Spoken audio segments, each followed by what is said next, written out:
शिंदे की महाशक्ति से फडणवीस फंसे मुश्किल में। महाराष्ट्र सरकार में तेज हुआ टकराव। शिंदे अपनी ही सरकार के खिलाफ विपक्ष को दे रहे हैं बड़े मुद्दे। सीएम की समीक्षा बैठक से अलग शिंदे कर रहे हैं समीक्षा बैठक। फडणवीस की बैठक से शिंदे बना रहे हैं दूरी।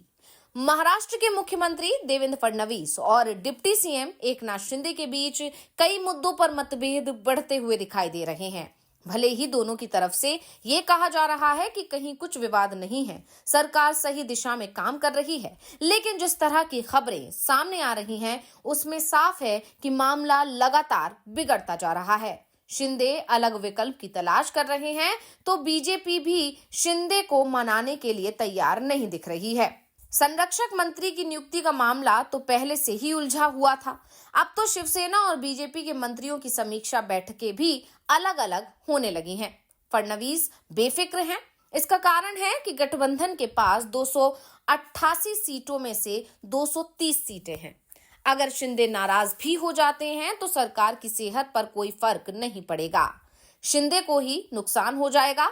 लेकिन जिस तरह से सरकार के अंदर के मतदान खुलकर सामने आ रहे हैं, उससे विधानसभा चुनाव में बुरी तरह से हारने के बाद कमजोर पड़े विपक्ष में जरूर जान आती दिखाई दे रही है। तो कैसे महायुति गठबंधन में दिखाई दे रही है फूट, आज हम इसी को लेकर अपनी इस वीडियो में करने जा रहे हैं चर्चा। तो वीडियो को आखिर तक जरूर देखें। महाराष्ट्र सरकार में कुछ भी सही नहीं दिख रहा है। कई मुद्दों पर टकराव खुलकर दिखाई दे रहा है। अगर कुछ प्रमुख मुद्दों की ही बात कर लें तो ताजा मामला विधायकों की सुरक्षा को लेकर है। मुख्यमंत्री देवेंद्र फडणवीस और उनके दो उप मुख्यमंत्री एकनाथ शिंदे और अजीत पवार को छोड़कर सभी कैबिनेट सदस्यों और राज्य मंत्रियों को हाल ही में उनके खतरे की समीक्षा के बाद एस्कॉर्ट वाहनों के साथ Y+ सुरक्षा दी गई थी, लेकिन कई विधायकों की सुरक्षा हटाई भी गई है। 2022 में जब शिवसेना के बागी विधायक एकनाथ शिंदे गुट में शामिल हुए थे, तब उन्हें अतिरिक्त सुरक्षा दी गई थी। लेकिन नई राजनीतिक स्थिति में कई विधायकों की सुरक्षा को अब घटाया जा रहा है। शिवसेना के 20 विधायकों की सुरक्षा हटाई गई है, जिस कारण से शिवसेना में नाराजगी दिखाई दे रही है। इससे पहले संरक्षक मंत्री को लेकर टकराव पहले से ही चला आ रहा है। शिवसेना नेताओं का कहना है कि एकनाथ शिंदे को मुख्यमंत्री पद का वादा किया गया था, लेकिन अब वो अपनी स्थिति से खुश बताए जा रहे हैं। फडणवीस ने रायगढ़ और नासिक जिलों के संरक्षक मंत्री का पद शिवसेना नेताओं को नहीं दिया, जिससे शिवसेना बीजेपी के बीच तनाव बढ़ गया। राष्ट्रवादी कांग्रेस पार्टी यानी राकांपा की विधायक अदिति तटकरे को रायगढ़ और भारतीय जनता पार्टी यानी भाजपा के नेता गिरीश महाजन को नासिक के संरक्षण मंत्री के रूप में नियुक्ति से शिवसेना नाराज थी। हालांकि दोनों नियुक्तियों को रोक दिया गया है, फिर भी मामला अनसुलझा है। बात यही नहीं रुकी। सीएम के वॉर रूम के अलावा दोनों डिप्टी सीएम अजीत पवार और शिंदे ने उन परियोजनाओं पर नजर रखने के लिए निगरानी यूनिट्स बनाई। ये परियोजनाएं उन जिलों के अंतर्गत आती हैं जिनके वे संरक्षक मंत्री हैं। मुख्यमंत्री राहत कोष होते हुए भी शिंदे ने राज्य सचिवालय में एक मेडिकल एड रूम बना दिया।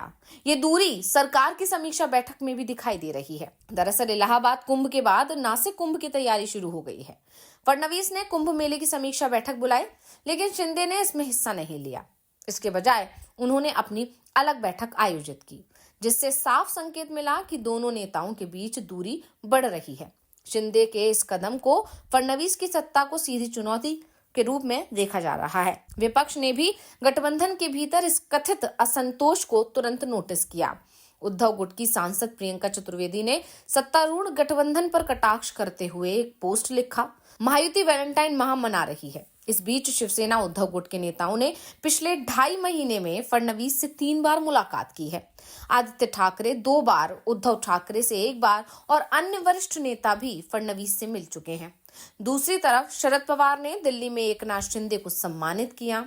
सीनियर पवार ने तो शिंदे की तारीफ भी की, जिससे नाराज उद्धव गुट ने इसे एक विश्वासघाती और सम्मानित करने जैसा बताया। हाल ही में फडणवीस और महाराष्ट्र नवनिर्माण सेना यानी MNS प्रमुख राज ठाकरे की मुलाकात के बाद भाजपा मन से गठबंधन की चर्चाएं तेज हो गई हैं। बीजेपी और शिंदे के बीच की दूरियां सरकार बनने के बाद से ही शुरू हो गई थी।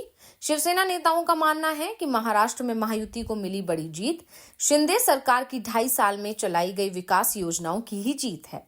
चुनाव के बाद जब बीजेपी ने सीएम पद शिंदे से छीन लिया तो शिंदे डिप्टी सीएम पद का स्वीकार करने को तैयार नहीं थे, लेकिन उनकी पार्टी के सहयोगियों और भाजपा के टॉप लीडरों ने उन्हें फडणवीस के नेतृत्व वाली सरकार का हिस्सा बनने के लिए मना लिया था। मंत्रियों को शपथ दिलाने के बाद विभागों के बंटवारों में करीब 1 सप्ताह का वक्त लग गया। हालांकि फडणवीस और शिंदे दोनों ने अपने बीच किसी भी तरह के मतभेद से इनकार किया है और सब कुछ ठीक होने का मैसेज देने की कोशिश की है, लेकिन कई उदाहरण इसके उलट संकेत दे रहे हैं। वहीं महाराष्ट्र कांग्रेस के उपाध्यक्ष रत्नाकर महाजन ने कहा कि गठबंधन सरकार होने की वजह से लूटे हुए माल के बंटवारे को लेकर मतभेद होना ही है। राजनीतिक फायदे के कारण वो एक दूसरे से आगे बढ़ने की दौड़ पर खुलकर नहीं बोल सकते। भाजपा के लिए बड़ा हिस्सा मांगना काफी स्वाभाविक है, क्योंकि पहले की तुलना में उनके विधायकों की संख्या 2 गुनी हो गई है। शिंदे और फडणवीस दोनों ही अपने बीच दरार से इनकार करते रहे हैं। शिंदे ने महायुति गठबंधन में शीत युद्ध की अटकलों को खारिज कर दिया और कहा कि सब कुछ ठंडा ठंडा है। शिंदे ने कहा कि हम उन लोगों के साथ जंग कर रहे हैं जो विकास विरोधी हैं। शिंदे ने कहा कि महायुति का एजेंडा पदों की लालसा या फिर सत्ता की लूट का माल साझा करना नहीं है, बल्कि महाराष्ट्र के विकास को बढ़ावा देना और लोगों के जीवन में सकारात्मक बदलाव लाना है।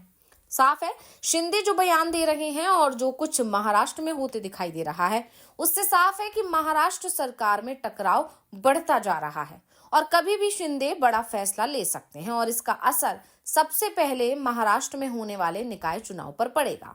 बीजेपी के लिए बंबई नगर निगम यानी बीएमसी पर कब्जा करना मुश्किल हो जाएगा।